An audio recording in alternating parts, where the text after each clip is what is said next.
Recevez les salutations fraternelles du peuple et du gouvernement du Burkina Faso. Au nom du peuple burkinabé, je m'incline respectueusement sur la mémoire des grands leaders dans le monde qui ont fait rêver et espérer d'une société humaine juste et équitable à travers leur engagement, détermination et esprit de sacrifice. Je cite notamment Fidel Castro de Cuba, Patrice Émeric Lumumba du Congo, Modibo Keïta du Mali, Ruben Unyobé et Félix Moumié du Cameroun, Sylvanus Olympio du Togo, Che Guevara de l'Argentine, Martin Luther King et Malcolm X des États-Unis d'Amérique, Nelson Mandela de l'Afrique du Sud, Jomo Kenyatta du Kenya, Amilcar Cabral de la Guinée-Bissau et des îles Cap-Vert, Marianne Ngouabi du Congo-Brazzaville, le capitaine Noël Isidore Thomas Sankara du Burkina Faso, etc. Ces leaders ont été, pour la plupart, exécutés de façon violente et d'autres assassinés à travers le feu des prisons et des empoisonnements. Leur seul crime a été pour chacun d'eux l'incarnation des rêves, des ambitions, de l'espoir des peuples meurtris, violés, violentés et pillés. Monsieur le Président, ma présence à cette tribune honorable des Nations Unies, au nom du Burkina Faso, pays des hommes intègres, n'est pas pour ériger des murs de lamentation. Je ne suis non plus pas là pour vous livrer un discours de convenance, mais j'ai été plutôt mandaté en sacrifice pour vous dire que le mensonge d'État, l'hypocrisie diplomatique, la boulimie du pouvoir, la recherche effrénée du gain, l'esprit démoniaque de domination et d'exploitation de l'homme par l'homme sont les vraies plaies qui gangrènent notre vivre ensemble et font courir toute la société à sa perte, y compris donc notre organisation, l'ONU. Son Excellence, M. Antonio Guterres, secrétaire général de l'Organisation des Nations Unies, Son Excellence, M.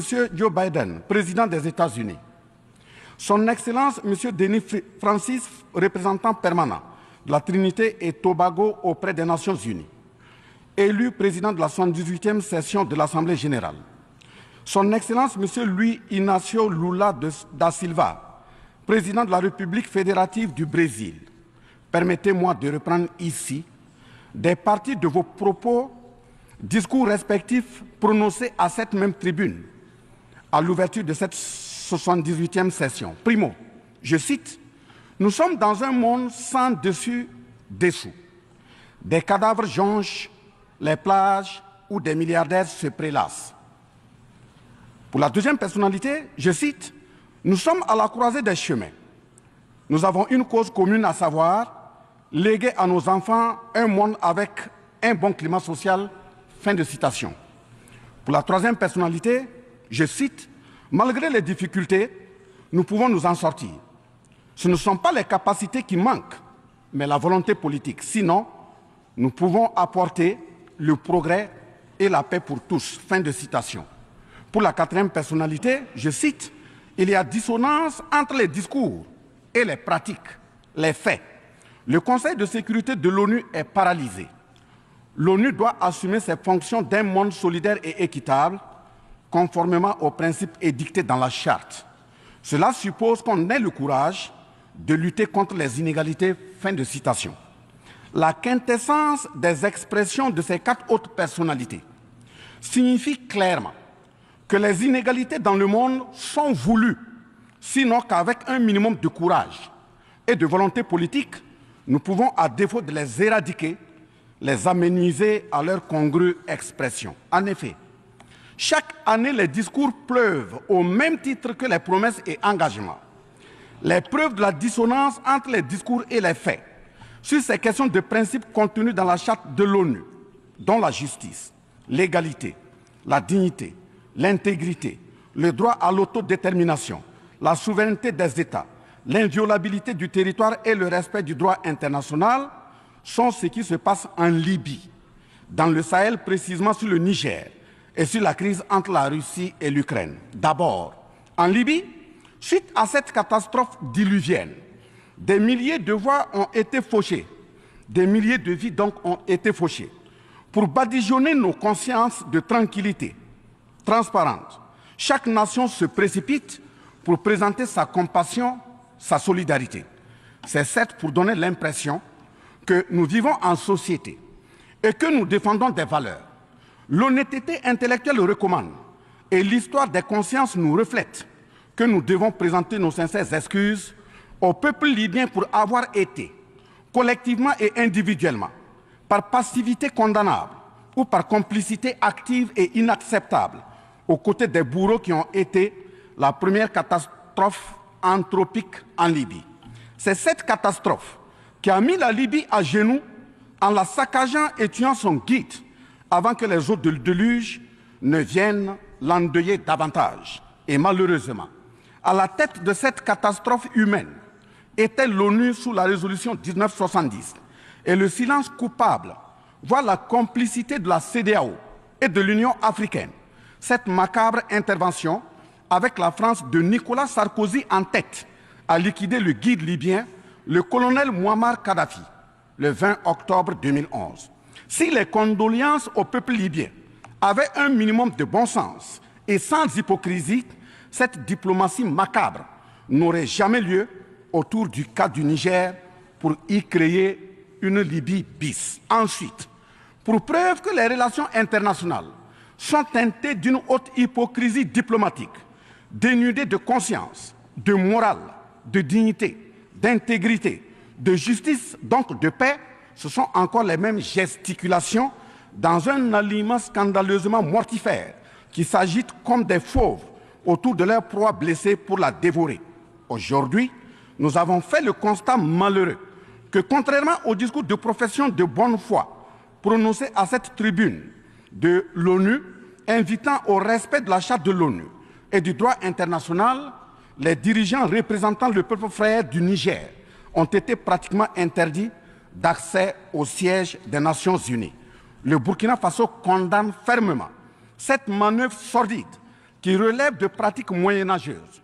Cela ne peut évidemment se faire que par des esprits en perte de valeurs essentielles pour toute vie harmonieuse en société. De ce fait, nous renchérissons pour dire que l'ONU ne doit en aucun cas être un instrument dans les mains d'un quelconque pays.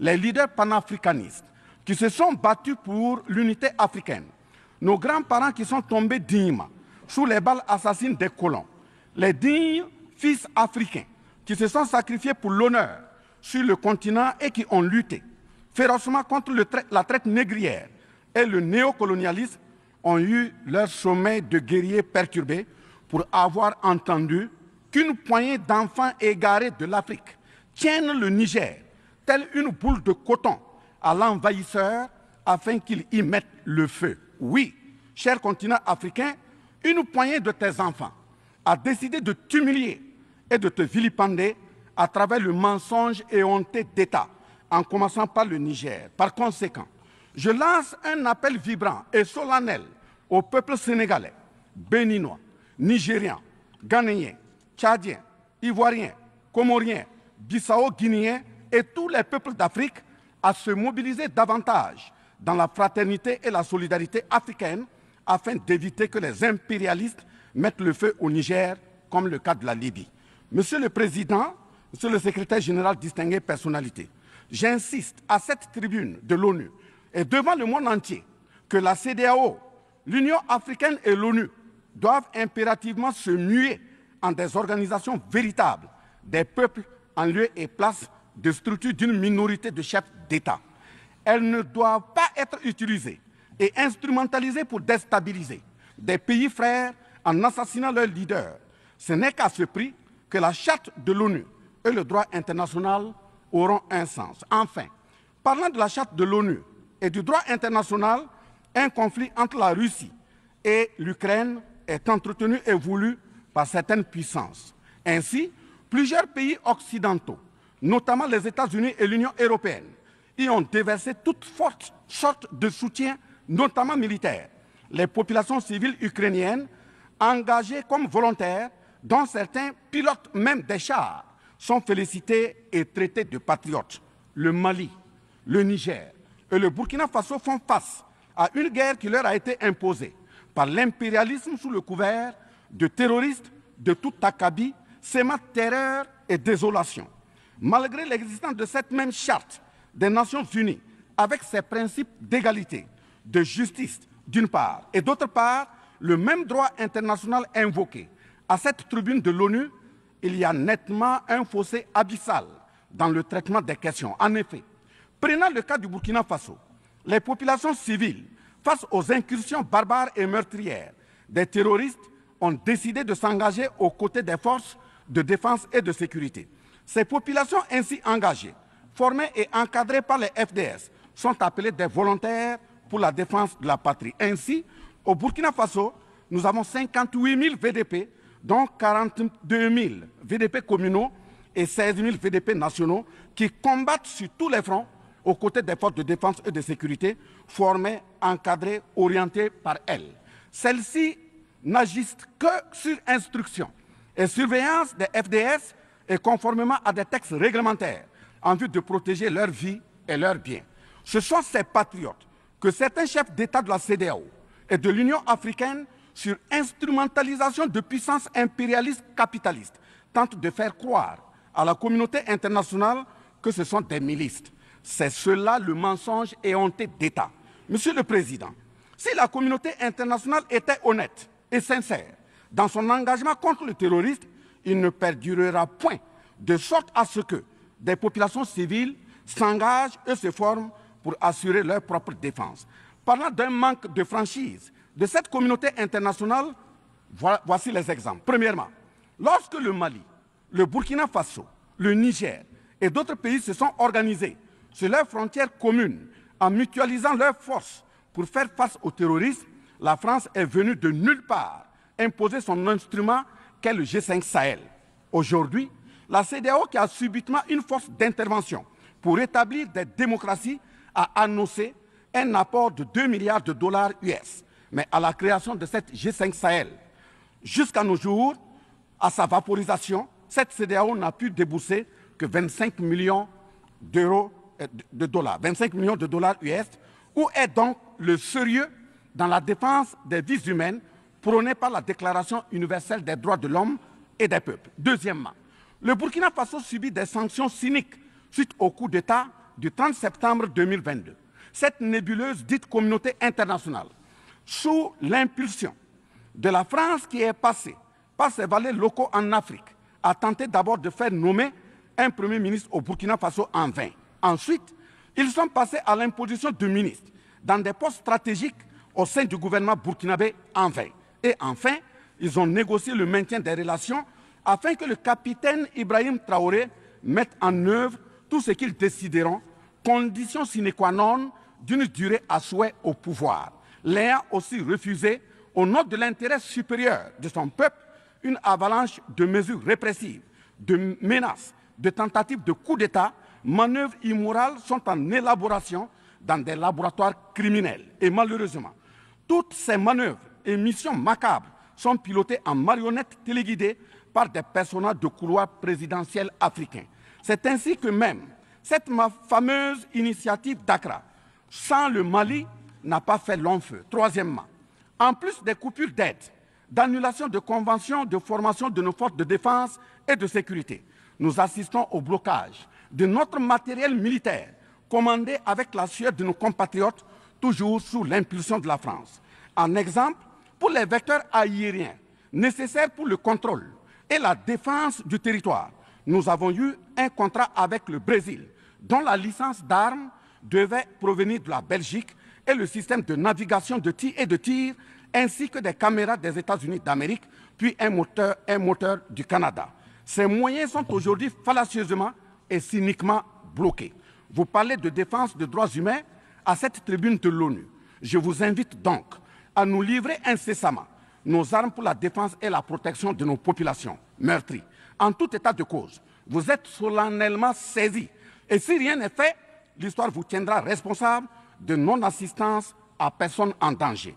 Monsieur le Président, Monsieur le Secrétaire général, ce tableau peu reluisant de cette communauté internationale, caractérisée par la non-assistance à États en proie au terrorisme, l'hypocrisie internationale, la suprématie de quelques puissances au sein de l'ONU, la complicité au pillage de l'Afrique, etc., ne commandent-ils pas la traduction de cette communauté internationale devant la Cour pénale internationale? En un mot, notre sécurité sera assurée par nous-mêmes en priorité et non par quelqu'un d'autre. Sur la question de la présence de Wagner au Burkina Faso, chantée par une certaine presse téléguidée depuis l'Élysée, je répondrai ceci. Oui, Monsieur le Président, c'est nous les Wagner du Burkina Faso.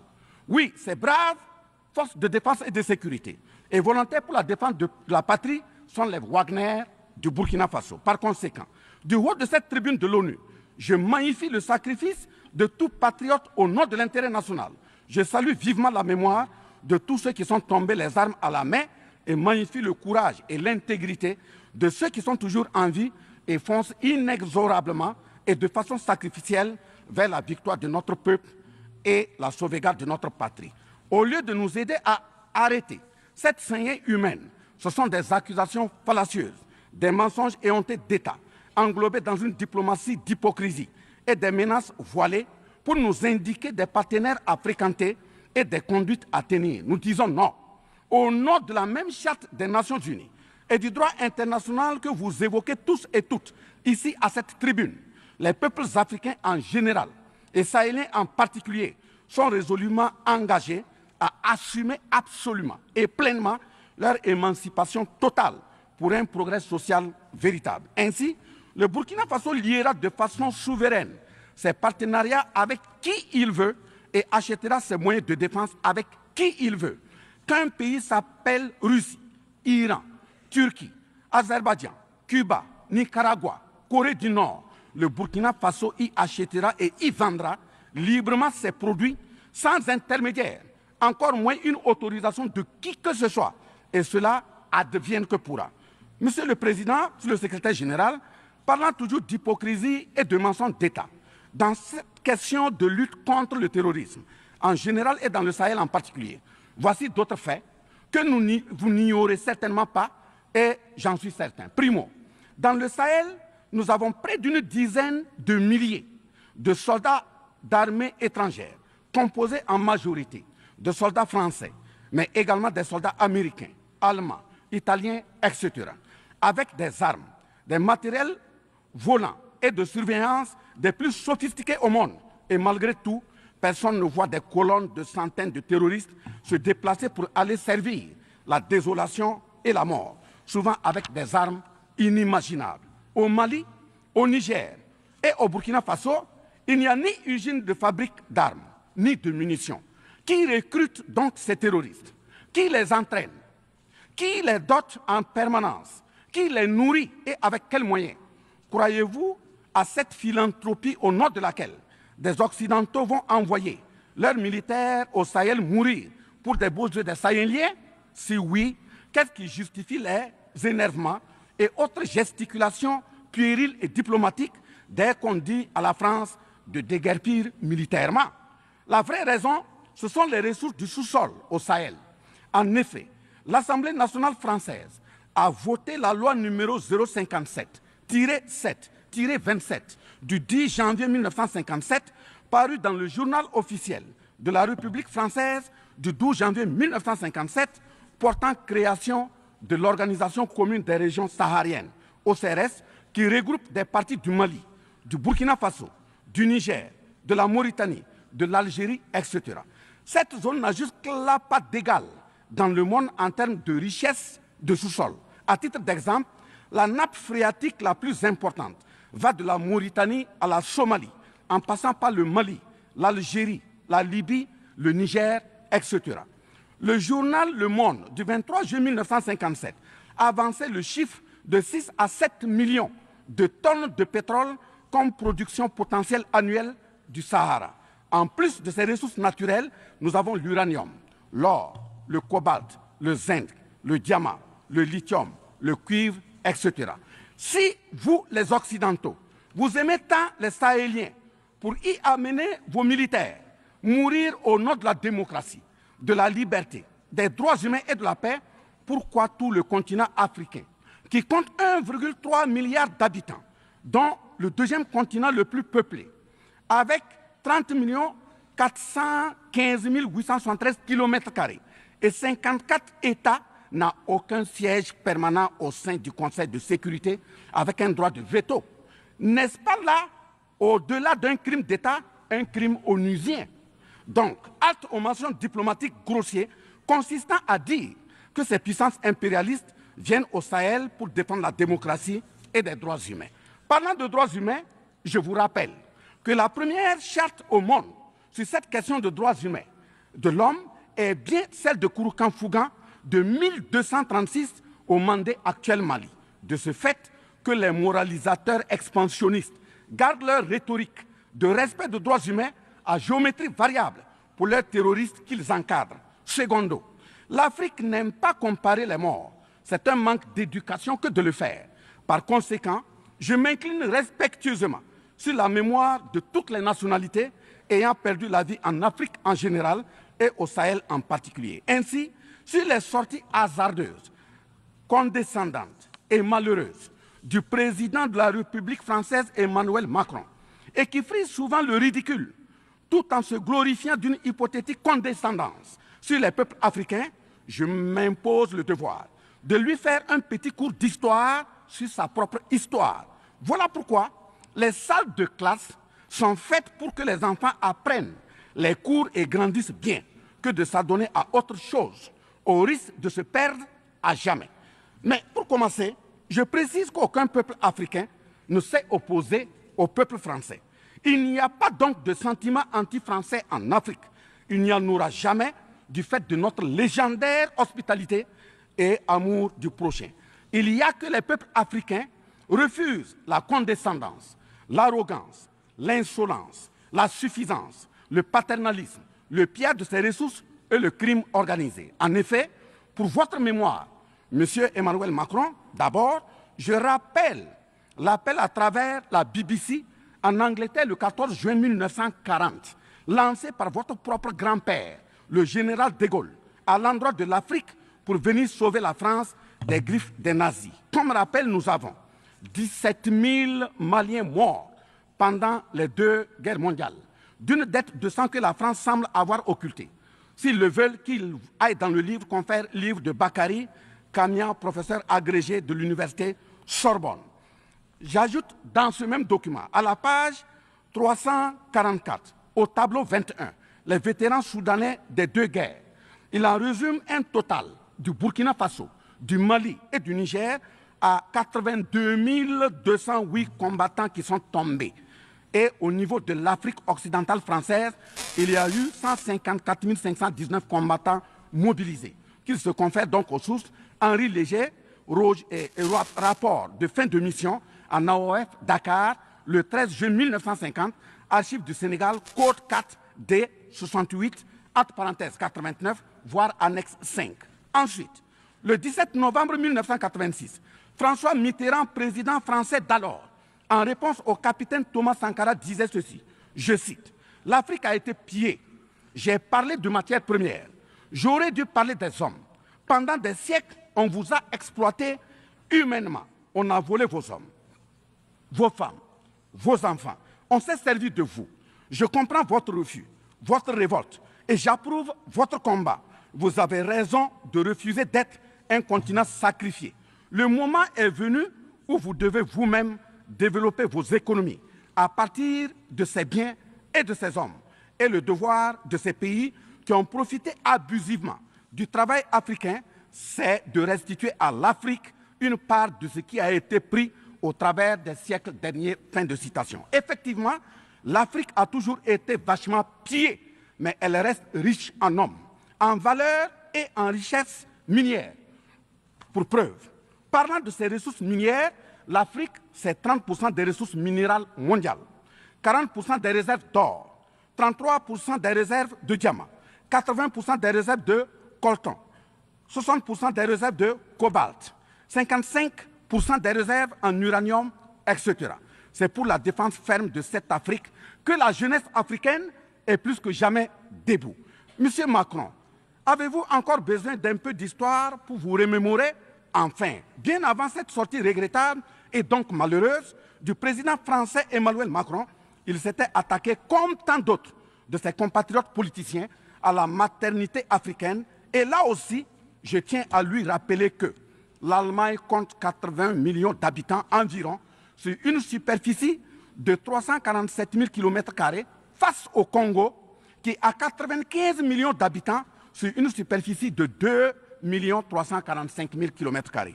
Deuxièmement, la Belgique compte 11 millions d'habitants sur une superficie de 30 000 km² face au Gabon, qui a 2,5 millions d'habitants sur une superficie de 267 000 km². Troisièmement, la France compte 68 millions d'habitants sur 672 329 km² face à la Namibie, qui compte 2,5 millions d'habitants sur une superficie de 825 000 km². C'est fort de tout ce qui précède que, justement, Aimé Césaire, paix à son âme, disait, je cite, « L'Afrique est le seul continent au monde où les populations chantent et dansent et applaudissent pour ceux qui les appauvrissent, les affament et les torturent. Le malheur de l'Afrique, c'est d'avoir rencontré la France. » Fin de citation. Certes que l'Occident a violenté, volé et violé l'Afrique. Quelle est notre part de responsabilité en tant que dirigeants africains? N'est-ce pas nous, dirigeants africains, qui prêtons le flanc pour qu'on nous piétine? En effet, nous avons abandonné notre identité pour ne rien être. Nos noms ont disparu pour faire place à d'autres noms importés et qui ne collent pas à nos réalités. Il nous faut reconquérir notre culture. Nous avons singé en copiant l'Occident, en monogamie. Voilà qu'aujourd'hui, on veut nous faire croire que des contre-valeurs, des attitudes contre la nature relèvent du ressort de la liberté. Il ne sera pas question d'homosexualité en Afrique, je le répète. Il ne sera pas question d'homosexualité chez nous. Monsieur le Président, ce qui vient d'être décrit sont les étiquettes profondément malheureuses d'une ONU aujourd'hui résumée qu'à sa portion de forme, car 1,2 milliard de personnes sont plongées dans la misère. 2 000 milliards de dollars US dans l'armement. 20 fois le budget de l'ONU dans le nucléaire. Sur les questions de développement, l'Afrique reçoit du FMI et de la Banque mondiale 34 milliards de dollars contre 160 milliards de dollars pour l'Occident. La paralysie du Conseil de sécurité de l'ONU, la paralysie de l'Organisation mondiale du commerce, la montée des tensions suite au repositionnement géostratégique. L'Organisation mondiale du commerce également encore bloquée. Le Fonds monétaire international FMI et la Banque mondiale qui fonctionnent en véritable usurier. L'Organisation mondiale de la santé qui est de plus en plus dominée par les firmes pharmaceutiques de rente, donnant ainsi une priorité commerciale que sociale aux vaccins tels que le vaccin contre la Covid-19. L'ONU qui devient de plus en plus l'ombre d'elle-même de par les tentatives de sa prise en otage par un conglomérat de puissances internationales impérialistes, brouillant ainsi la clarté et le sérieux dans ses prises de position, etc. Par conséquent, les peuples africains en général, et sahéliens en particulier, se battront vigoureusement pour que la CEDEAO, l'Union africaine et l'ONU soient des institutions au service véritablement des peuples du monde pour leur profonde émancipation et le progrès social véritable. Parce que ce sont les manquements de ces organisations, leur manque de sincérité, leurs décisions clientélistes et à géométrie variable, la couverture des tripatouillages constitutionnels avec leur lot de crimes, la promotion de la mauvaise gouvernance, le pillage, la désorganisation sociale et la corruption qui conduisent immanquablement au coup d'État, qui ne sont donc que des conséquences. Traitons donc les causes et les conséquences disparaîtront d'elles-mêmes. Mais si nous continuons avec ce jeu de l'Autriche, à la diplomatie d'hypocrisie, aux mensonges éhontés d'État, aux crimes organisés, au tripatouillage constitutionnel et à la fabrication de l'armée à la tête de nos États africains, même l'ONU risque de ne pas échapper à un coup d'État. À bon entendeur, salut. Dans ce sens,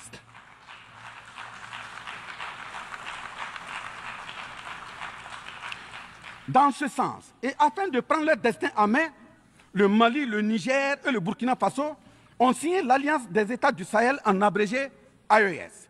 L'AES est une architecture pour la sécurisation de nos pays, partant du traité révisé de l'autorité de développement intégré de la région de l'Iptako-Gourma. Prenant en compte la situation sécuritaire et surtout le manque de franchise dans le partenariat, il s'agit de compter sur nos propres ressources en recherchant la mutualisation de nos moyens et à œuvrer à faire disparaître les discontinuités dans les espaces de manœuvre opérationnels. Monsieur le Président, je vous signifie avec force et fermeté, dans une haute et intelligible voix que, primo, nous, peuple africain, sommes foncièrement démocrates. Pour preuve, notre attachement à la dignité humaine transcende la démocratie.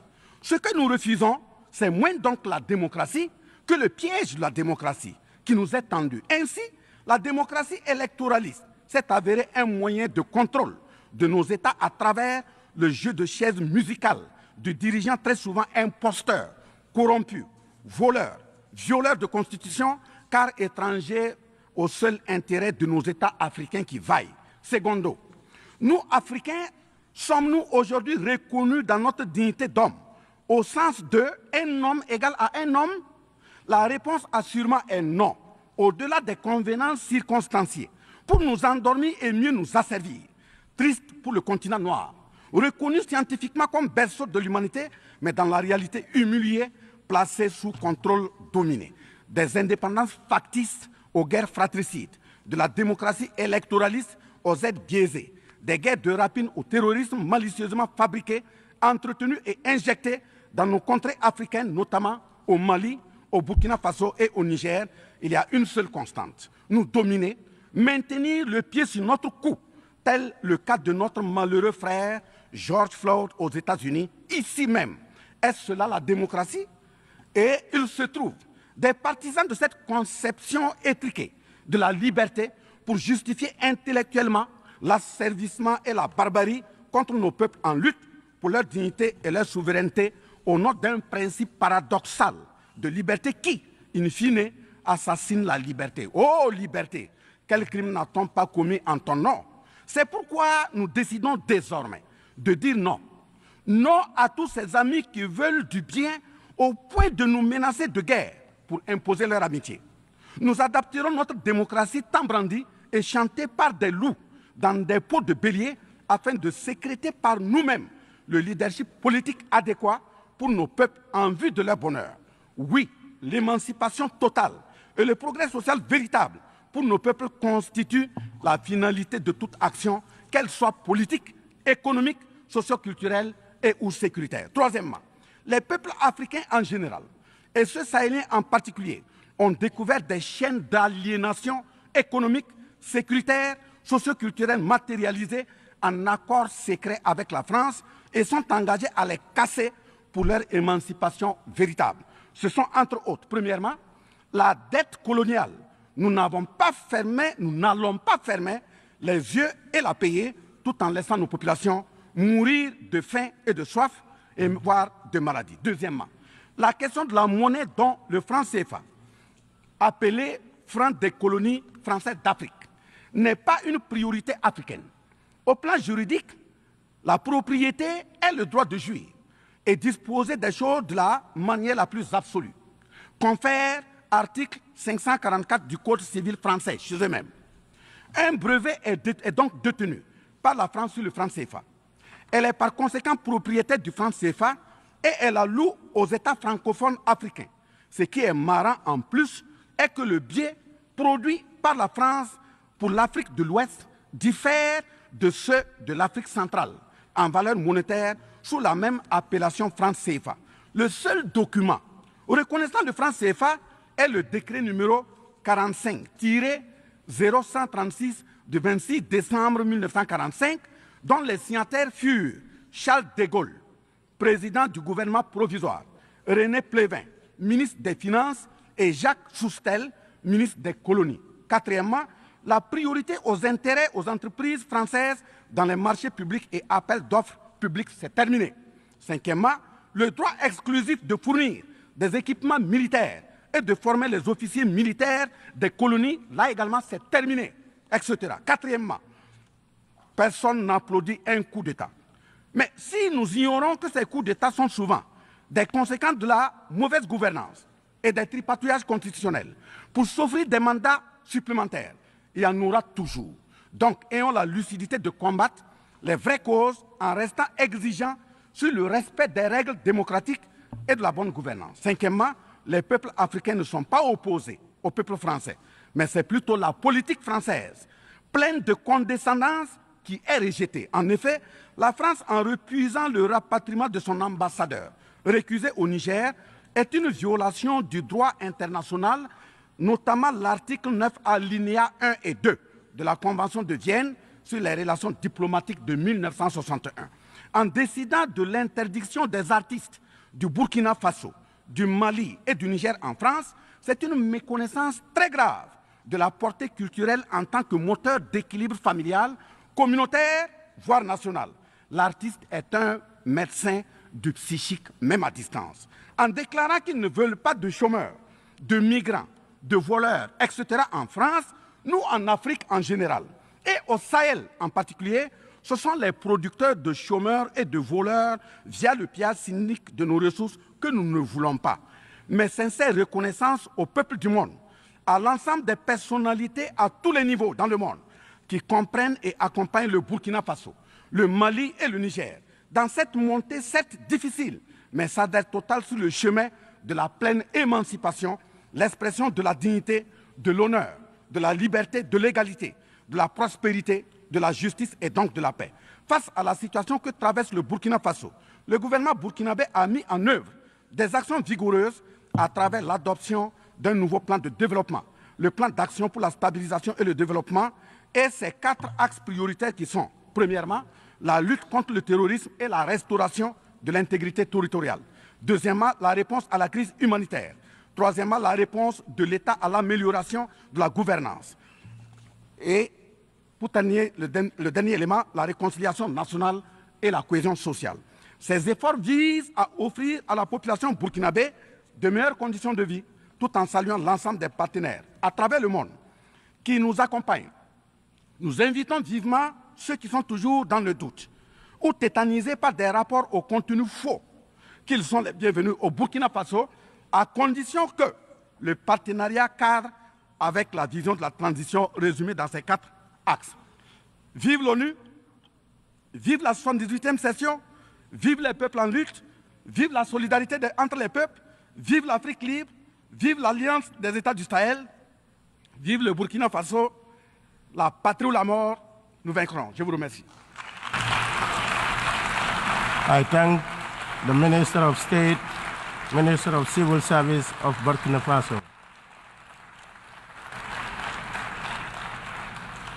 I now give the floor to His Excellency Dato Erwan Pehbe Yusuf, Second Minister of